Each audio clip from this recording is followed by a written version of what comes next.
Hi everyone, it's Josh from First Time Father. I just wanted to go over in detail how I calculated my macros for this challenge, just to lay it out so that if you want to do carb cycling, you then have a good resource which is explained, hopefully quickly and efficiently, on how to do it. So first thing you need to know is your weight. Mine is 78.5 kilos. That's my average weight over the last week. You don't have to do that. You could go your current weight today if you're starting today. For accuracy, I've measured my weight every day at roughly the same time. So 78.5 kilos or 173 pounds. My height is 172 centimeters. It's important to know these two figures because you put these numbers into a calculator along with your age and your activity level. So my activity level, we'll say moderate, which is 3 to 5 days a week. So this is information that you'll put into the calculator. I'll link it in the description. Put it into the calculator and it pumps out numbers for you, your total calories. And if you scroll further down, it'll show you some breakdowns.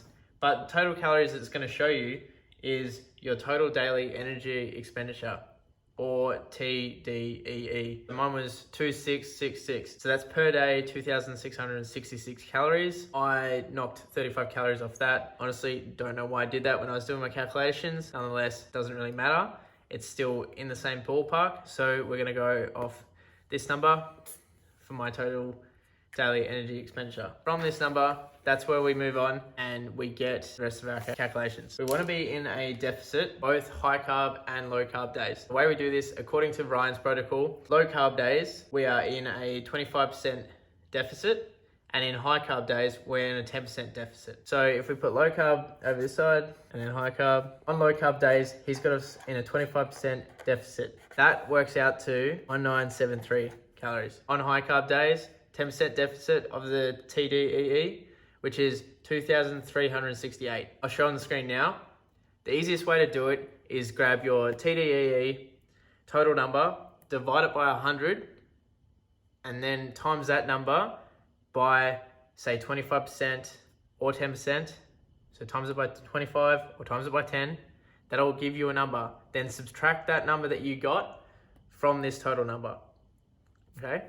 That is the easiest way to do this. From here, we got these two numbers. We're gonna work out our protein, carbs, and fats off this. So protein is gonna be the same for both days. The easiest way to do your protein is based off that first picture, 1 gram per pound of body weight. So 173 grams per day on both low carb and high carb days. That's gonna be mine, 173 grams.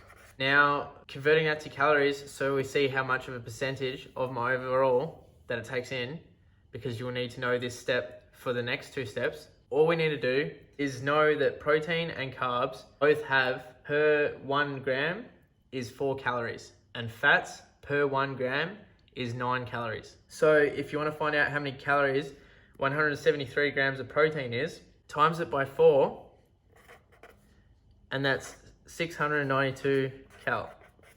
That's our protein sorted. Now we're going to go through the carbs. On the low carb day, we want the total number of carbs to be 20% of your total calories for that day. So it's 20% of this number here. That's how many carbs you want. So we go through the same mathematical equation as before. We're gonna take this number, divide it by 100, and then times it by 20. So you're timesing that number by 20, that gives you the number of calories. That works out to, for me, 394 cal on the low carb day. Now we do the same to get this number. We just do that in reverse to get your number of grams. You go 394 divided by 4. That works out to be 98 grams. On the high carb day, it's the same principle, but we want the total number of carbs to be 50% of your daily intake of calories. 50% of this number. The easiest way to do that is take this number and divide it by 2, which, as we can see, is 1184 cal. And we divide this number, 1184, divide that by 4, and it gives us 296 grams. That's our carbs sorted for both days. Fats for both days are going to be different. For the low carb days, fats are going to be higher, and for the high carb days, fats are going to be lower. So if you want to work out how many calories of fats you get on each day, you add these two numbers here together and take take the total number away from the amount of calories you have for the day. And that'll leave you with, for me, it's 886 cal.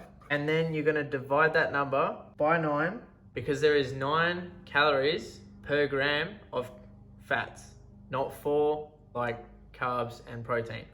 So you divide it by 9, this number, and that'll give you, for me, it's 98 grams. Over here for high carb day, same thing. You add these two numbers together, the total number, take it away from this number, and that gives you, in my case, 492. 492 divided by 9 is 54 grams of fats on my high carb days. Then the process is quite easy. We grab these numbers, these ones, and these ones. And they're the numbers that we put into MyFitnessPal or whatever other macro tracking app you were tracking. Now, on this program, the way the days work out is for every 3 low carb days, there's 1 high carb day. It's a 4-day rotation. So the day itself, you can't actually plan a high carb day on, say, Sunday. I'm sure you could move it around and get away with it, but this upcycling approach is every 4 days, you want 1 high carb day and 3 low carb days. To summarize, so now that we've got our proteins, carbs, fats, and total calories for each day sorted, we know that 3 days are gonna be low carb, 1 day is gonna be high carb, and then we're gonna go back to the 3 days low carb, 1 day high carb. Keep cycling through that. The only other things that I wanna mention with diet that I'm specifically doing is something that Ryan recommends in his protocol, which is to have half an ounce of water per pound of body weight every day. So for me, I'm 173, divide this number by 2, gives me 86.5. It's 86.5 ounces, or what I'm gonna stick to is the 2.5 liters. I do drink a decent amount of water, but if I'm not tracking it, then there's no way that I reach this number. Some days I might, some days I won't, but you're tracking your food, so it's my opinion that you track everything that you're putting into your body if you want the best results. Now, in his protocol, this is what he recommends. I'm doing it too. Doesn't mean I won't go over on this, particularly on my longer run days, which is Sundays, where I'm running anywhere from 14 to 20 kilometers. I will definitely be drinking more than this. That's one thing I want to mention. Another thing is I'm also taking creatine as a supplement, about 5 to 10 grams a day, either before or after my workout. The last thing I want to mention is just activity level. Now, how we started this whole thing with the calculator, and we put in moderate activity, which is 3 to 5 days a week of exercise. Some people might do more than that. I know personally I do. People do less than that. I have an active job, so it's easy for me to do more than that. Some people might have an office job, so it could be really hard to, say, be moderately active. With this calorie calculator, you can obviously put in sedentary if that's your lifestyle. I stuck to moderate, even though I'm slightly above that. Now, a rule that I have for myself, which has helped me go from 90 kilos down to 79 kilos, was steps, like walking. Going for a walk every day. If you have kids, if you have a dog, then it's awesome. It's a no-brainer. In my opinion, going for a walk can be a game changer when you're cutting. I think it's going to be no different during this carb cycling. The way I do it now is at minimum 10,000. It should be a little harder than easy to get this amount of steps. Park further away from work, park further away from the school when you drop the kids off, and then automatically you're getting a couple of extra 100 steps. I have a Garmin Fenix 6 where I can track my steps. If you don't have that, you can actually track your steps on your iPhone, on your Android phone.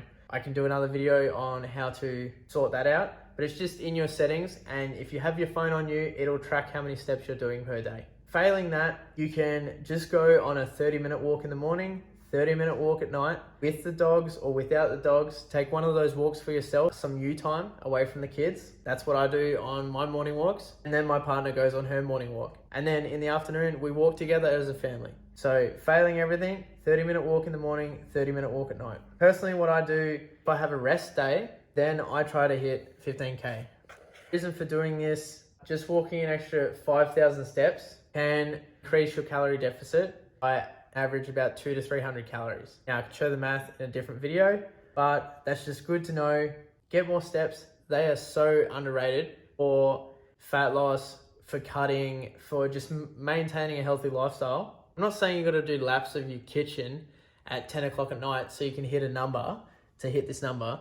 You don't need to do that, but you just want to be a little bit more active. Get your body moving a bit more. I guarantee it's going to benefit you in the long run. To summarize, we found out our total daily energy expenditure and what mine was. We worked out our calories for our low carb day and our high carb day. We worked out our protein, it's the same for both days. And then our carbs, noting that they're going to be lower on the low carb day, higher on the high carb day. Then our fats, which are going to be lower on the high carb day and higher on the low carb day. And if you can get about 2.5 liters of water, then we talked about what I'm doing different, which is the creatine and the extra steps. I hope you enjoyed this video and got something from it. If you could give us a thumbs up and subscribe to follow me on this journey, leave me a comment. Let me know what you thought of this video, if you would do things differently, if you would work it out differently. Cheers guys, see you tomorrow.